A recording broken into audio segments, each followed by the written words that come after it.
Hola, ¿qué tal todos? Profesor Pablo here with lesson number 41, grammar.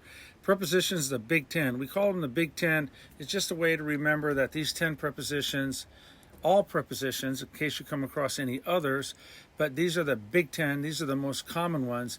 If you have a verb after one of these prepositions, no matter what the verb translates to in English, in Spanish, it must be infinitive verb number 0.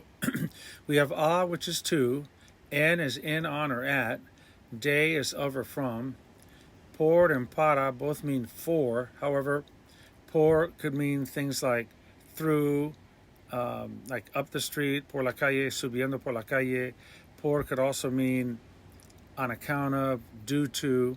Para could mean in order to, but por and para in general mean for. Al is to the.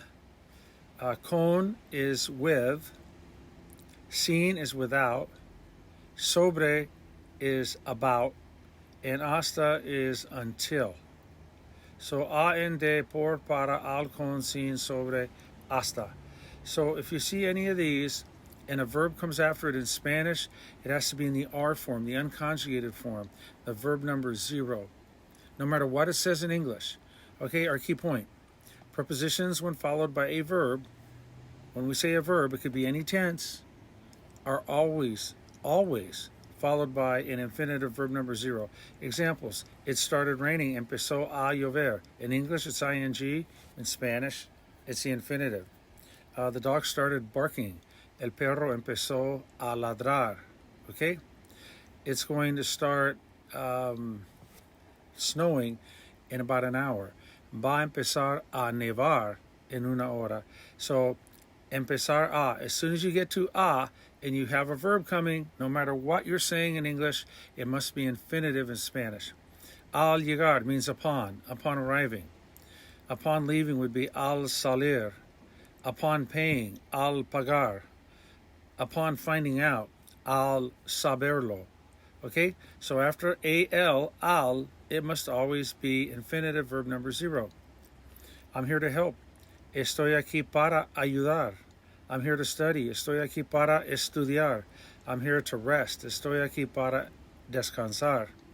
I'm here to see the pictures. Estoy aquí para ver las fotos. I'm here to talk to you.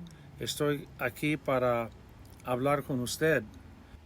I'm here to ask you a question. Estoy aquí para hacerte una pregunta. Next example. Soñar con means to dream about. In Spanish, we say to dream with. Sueño con ir a Hawaii. I'm dreaming about going to Hawaii. Sueño con ir a Hawaii.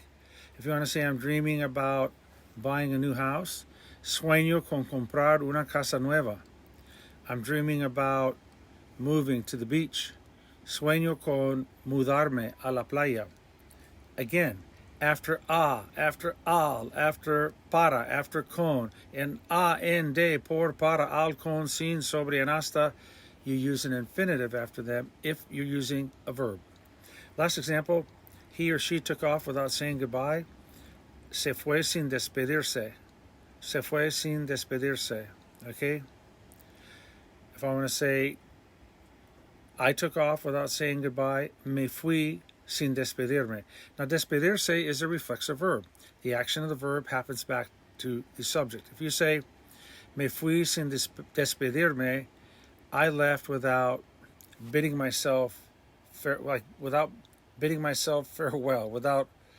bidding myself farewell. It sounds awkward in English. It doesn't sound right at all. But in Spanish, despedirse is a reflexive verb. Okay? Se fue sin despedirse.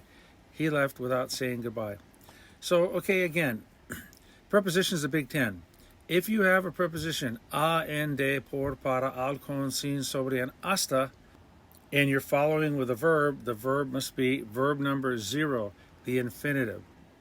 All right, that should do it for the Big Ten. Again, after a preposition in Spanish, and you have a verb going after a preposition, the verb must be in the infinitive verb number 0 form. A, en, de, por, para, al, con, sin, sobre, hasta, plus VN 0 infinitive. All right, that'll wrap it up for prepositions, the Big Ten, lesson number 41. This is Profesor Pablo signing off. Cambio fuera.